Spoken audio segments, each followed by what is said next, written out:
nakaraos din. Magandang araw mga kaibigan, magkape't pandasal muna po tayo.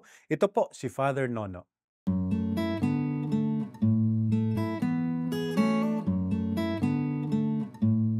Yan po ang pahayag sa akin ng isang magulang. Nakaraos din. Kakagraduate lang po kasi nung kanyang bunso mula sa college. Hindi po sila mayaman pero itinaguyod nila ang kanilang mga anak na patapos sa magagandang paaralan. At ngayon, makapagpapahinga na raw sila. Akala niya hindi na raw darating ang araw na ito.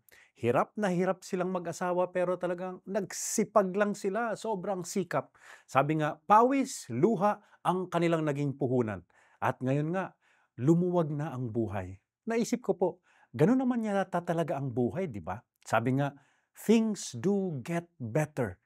Sa kalaunan, pagkatapos ng maraming pagpapagal at pagsasakripisyo, ang buhay ay napapabuti rin, gumagaan din, lumuluwag din. Minsan lang kasi naiinip tayo o kaya nagmamadali. Hindi tayo makapaghintay sa pangako ng bagong bukas.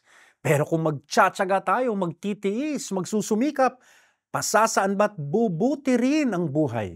Makakaraos din tayo. Tulad nga nitong kaibigan kong magulang.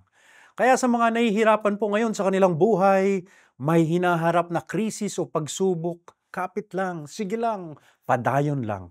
Tulad nga ng sinasabi ng ating pananampalataya, ang daan tungo sa Kalbaryo ay hindi nagtatapos sa krus. Ito'y tumutuloy sa muling pagkabuhay, sa bagong liwayway. Manalangin po tayo. Panginoon, tulungan niyo po kami naway lagi kaming magtiwala at umasa sa pangako niyong bagong buhay. Amen.